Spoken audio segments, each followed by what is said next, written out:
Norman Lloyd is an American actor, producer, and director with a career in entertainment spanning 9 decades. He has worked in every major facet of the industry including radio, theater, television and film dating back to the Great Depression, and at 101 years of age is the oldest working Hollywood actor of 2015. In the 1930s he apprenticed with Eva Le Gallienne's Civic Repertory Theatre and worked with such influential companies as the Federal Theatre Project's Living Newspaper Unit, the Mercury Theatre founded by Orson Welles and John Houseman, and the Group Theatre. Lloyd's long professional association with Alfred Hitchcock began with his memorable performance as a Nazi agent in the 1942 film Saboteur. He also appeared in Spellbound, and went on to produce Hitchcock's long-running anthology television series, Alfred Hitchcock Presents. Lloyd directed and produced episodic television throughout the 1950s, 1960s and 1970s. As an actor he has appeared in over 60 films and television shows, with his roles including Bodling in Limelight, Mr. Nolan in Dead Poets Society and Mr. Letta Blair in The Age of Innocence. In the 1980s, Lloyd gained a new generation of fans for playing Dr. Daniel Schlinder, one of the starring roles on the medical drama St. Elsewhere Early Life and Theatre. Norman Lloyd was born Norman Perlmutter on November 8, 1914, in Jersey City, New Jersey. His family was Jewish and lived in Brooklyn, New York. His father, Max Perlmutter, was an accountant who later became a salesman and proprietor of a furniture store. His mother, Sadie Horowitz Perlmutter, was a bookkeeper and housewife. She had a good voice and a lifelong interest in the theater, and she took her young son to singing and dancing lessons. Lloyd became a child performer, appearing at vaudeville benefits and women's clubs, and was a professional by the age of 9. Lloyd graduated from high school when he was 15 and began studies at New York University, but left at the end of his sophomore year. All around me I could see the way the depression was affecting everyone. For my family, for people in business like my father, it was a terrible time, he wrote. I just wasn't going to stay in college, paying tuition to get a degree to be a lawyer, when I could see lawyers that had become taxi drivers. Lloyd's father died in 1945, at age 55, broken by the world that he was living in. In 1932, at age 17, Lloyd auditioned and became the youngest of the apprentices under the direction of May Sarton at Eva Le Gallienne's Civic Repertory Theatre in New York City. He then joined Sarton's Apprentice Theatre in New Hampshire, continuing his studies with her and her associate, Eleanor Flexner. The group rehearsed a total of 10 modern European plays and performed at the New School for Social Research and in Boston. Members of the Harvard Dramatic Club saw Lloyd on stage and offered him the lead in a play directed by Joseph Losey. He rejoined Sarton's group, for whom Losey directed a Boston production of Gods of the Lightning. When Sarton was forced to give up her company, Losey suggested that Lloyd audition for a production of Andra copyright obeys Noah. It was Lloyd's first Broadway show. Through Losey, Lloyd became involved in the social theatre of the 1930s, beginning with an acting collective called the Theatre of Action. The group was preparing a production of Michael Blankfett's The Crime, directed by Elia Kazan. One of the company members was actress Peggy Craven, who became Lloyd's wife. Losey brought Lloyd into the Federal Theatre Project Euro, which Lloyd called one of the great theatres of all time Euro, and its living newspapers, which dramatized contemporary events.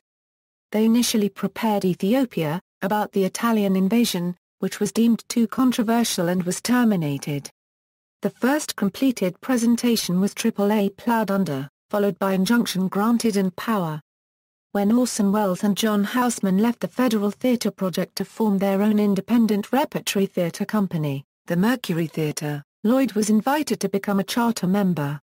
He played a memorable role in its first stage production, Caesar, Welles's modern dress adaptation of Shakespeare's tragedy Julius Caesar streamlined into an anti-fascist tour de force.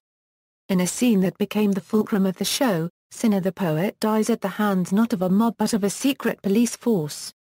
Lloyd called it an extraordinary scene, that gripped the audience in a way that the show stopped for about 3 minutes. The audience stopped it with applause.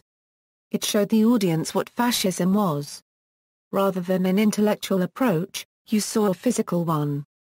the Mercury prepared the shoemaker's holiday to go into repertory with Caesar beginning in January 1938. During the December 25 performance of Caesar when the sets, lighting and costumes for Shoemaker were ready but no previews had taken place Wells asked the cast if they cared to present a surprise preview immediately after the show. He invited the audience to stay and watch the set changes, and the curtain rose at 1:15 a.m. Lloyd recalled it as the wildest triumph imaginable. The show was a smash during its run but never again did we have a performance like that one. Lloyd performed on the first of 4 releases in the Mercury Text Records series, phonographic recordings of Shakespeare plays adapted for educators by Wells and Roger Hill. The Merchant of Venice features Lloyd in the roles of Salanio and Launcelot Gobbo. Released on Columbia Masterworks Records in 1939, the recording was reissued on CD in 1998. Lloyd played the role of Johnny Appleseed in Everywhere I Roam, a play by Arnold Sundgard that was developed by the Federal Theatre Project and staged on Broadway by Mark Connolly. It was a lovely experience, although the play failed, Lloyd recalled. For me, it was a success. In those days, before the Tony Awards, the critics' 10 Best Performers list at the end of the year was the greatest recognition. For my performance, I was selected to be on the list by the critics. Films. In late summer 1939 Lloyd was invited to Hollywood, to join Wells and other Mercury Theatre members in the first film being prepared for RKO Pictures Heart of Darkness. Given a 6-week guarantee at $500 a week, he took part in a reading for the film, which was to be presented entirely through a first-person camera. After elaborate pre-production the project never reached production because Wells was unable to trim $50,000 from its budget, something RKO insisted upon as revenue was declining sharply in Europe by autumn 1939. Wells asked the actors to stay a few more weeks as he put together another film project, but Lloyd was ill-advised by a member of the radio company and impulsively returned to New York. Those who stayed did Citizen Kane, Lloyd wrote. I have always regretted it. Lloyd later returned to Hollywood to play a Nazi spy in Alfred Hitchcock's Saboteur, starting a long friendship and professional association with Hitchcock. After a few more villainous film roles, Lloyd also worked behind the camera as an assistant on Louis Milestone's Arch of Triumph. A friend of John Garfield, Lloyd appeared with him in He Ran All the Way, Garfield's last film before the Hollywood blacklist ended his film career.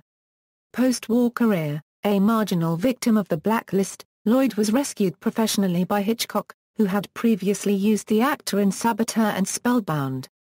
Hitchcock hired Lloyd as an associate producer and a director on his television series Alfred Hitchcock Presents in 1958. Previously, Lloyd directed the sponsored film A Word to the Wives with Marcia Hunt and Darren McGavin. He continued directing and producing episodic television throughout the 1960s and 1970s. He took an unusual role in the Night Gallery episode A Feast of Blood as the bearer of a cursed brooch, which he inflicts upon a hapless woman, played by Sondra Locke, who had spurned his romantic advances. In the 1980s Lloyd played Dr. Ashlinder in the television drama Saint Elsewhere over its 6-season run. Originally scheduled for only 4 episodes, Lloyd became a regular for the remainder of the series. In addition to Ed Flanders and William Daniels, Saint Elsewhere included a roster of relative unknowns, including Ed Begley, Jr., Denzel Washington, Stephen Furst, Eric Lanouville, David Morse and Howie Mandel.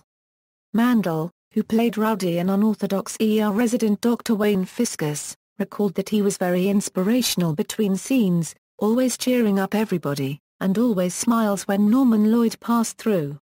In 1989 he made his first film role in nearly a decade, playing Mr. Nolan, the authoritative headmaster of Welton Academy in Dead Poets Society.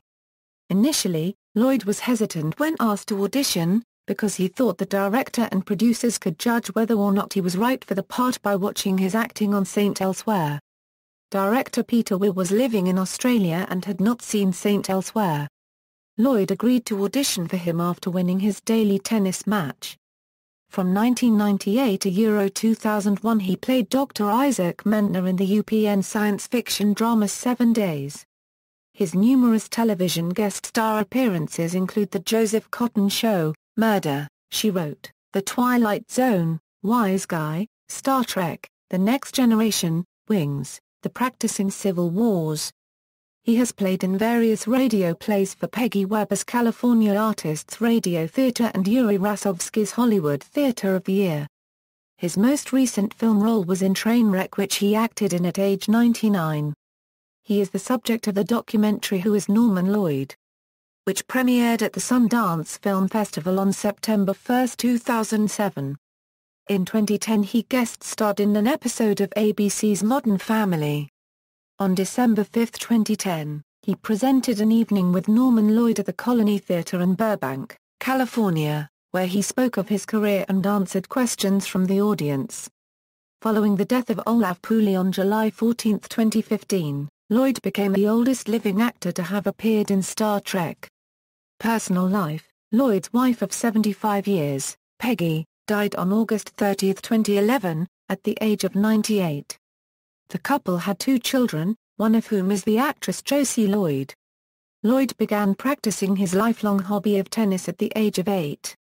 With the application and time I have devoted to it, I should have been a reigning world champion, he said in a 2000 interview. His opponents have included Charlie Chaplin, Joseph Cotton and Spencer Tracy. Lloyd was still playing twice a week until July 2015, when he had a fall. He stopped driving in 2014 at his son's insistence. Lloyd turned 100 on November 8, 2014. Cultural references: In Me and Orson Welles, Richard Linklater's period drama set in the days surrounding the premiere of the Mercury Theatre's production of Caesar, Lloyd is portrayed by Leo Bill. Select theater credits. Actor Director Select radio credits. Select film and television credits. Actor Director, Producer References. External links: Norman Lloyd at the Internet Movie Database, Norman Lloyd at the Internet Broadway Database, The Man Who Fell Off the Statue of Liberty, an interview with Norman Lloyd at TCM's movie Morlocks, Norman Lloyd at filmreference.com.